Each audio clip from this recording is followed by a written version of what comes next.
Okay, let's kick this off. We're doing a deep dive today into two, well, absolutely titanic figures who shaped Turkey over centuries. Right, we've got Osman I, the Ottoman founder, and then Mustafa Kemal Atatürk, founder of the modern republic, 700 years apart. Exactly. And the big question for you listening is, who was the greater leader?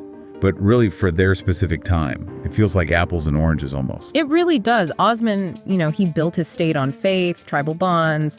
Ataturk, he had to tear down that old house and build a new one based on reason, secularism, basically overnight. Let's start with Osman then, the original founder. He's operating way back 14th century, right on the edge of the Byzantine world. A really volatile frontier. He's a bey, a local leader, but also a Ghazi. And that Ghazi part is key, isn't it? A holy warrior. Mm-hmm. His whole legitimacy, it seems, came from pushing outwards, expanding. Definitely. And he was smart about it. The Seljuk Sultanate was crumbling, leaving this power vacuum. He stepped right into that.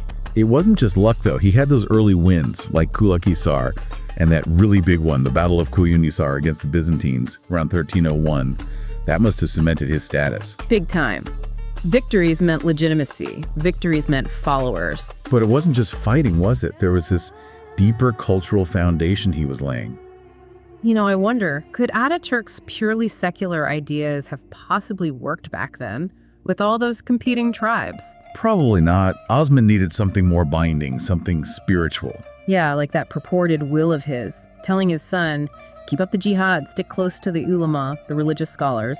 It feels like he was deliberately weaving faith into the very fabric of the state. It created this sense of shared purpose, a homeland built on Islamic tradition and unity. That was the glue. Okay, fast forward 600 years. That glue, well, it didn't hold forever. Not even close. By the time Ataturk arrives on the scene, the Ottoman Empire is shattered. World War I, the Treaty of Sèvres. It was desperate times. So he couldn't afford that slow, traditional approach. He needed something drastic. Drastic is putting it mildly. The speed and scale of his reforms, his revolutions, are just staggering, even now. Yeah, give us a sense of that speed. Okay, so Sultanate gone, 1922.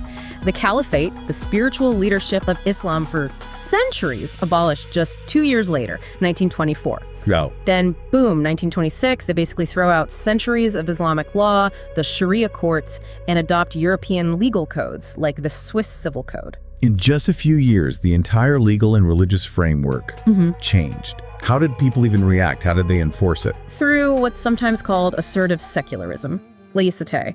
It wasn't just separation of religion and state, it was active state control over religion. Like changing the alphabet. Exactly. Arabic script out, Latin script in, 1928. That move alone cut off generations from their immediate Ottoman past, literally overnight. And yet, socially, some things were quite progressive, weren't they? Like women's rights? Incredibly so for the time. Women got the vote and the right to run for office in the early 30s. That was way ahead of many established European nations.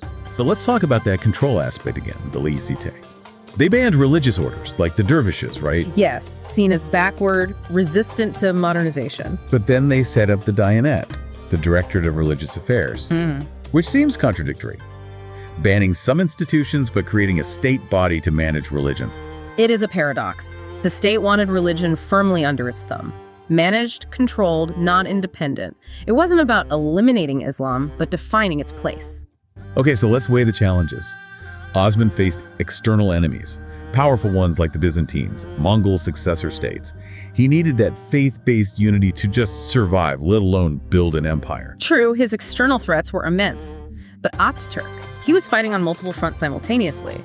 Foreign invaders after World War I, yes, but also massive internal resistance. Internal. Oh yeah, deeply ingrained traditions, centuries of inertia. You had outright revolts, like the Kurdish uprising led by dervish figures who wanted the caliphate back, assassination attempts. He was battling the past itself. So, the argument is that overcoming internal inertia and completely reshaping a society top-down in maybe a decade, that was the tougher job. I think you could argue that, yeah. Osman built on existing, albeit fractured, structures. Ataturk had to perform radical surgery on a collapsing state while fighting for its life. He wanted science, reason, to be the only guide. Purge everything else he saw as irrational, useless.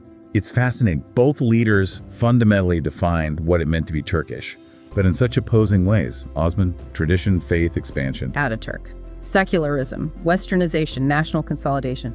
Necessary foundations maybe, but totally contradictory ones. And that tension, that contradiction, it's still there, isn't it? You mentioned the Diyanet. Right. That state control of religion is still a huge debate. It shows that fundamental question, the role of faith versus the secular state, it's far from resolved. So Osman gave a foundation of faith, a shared beginning.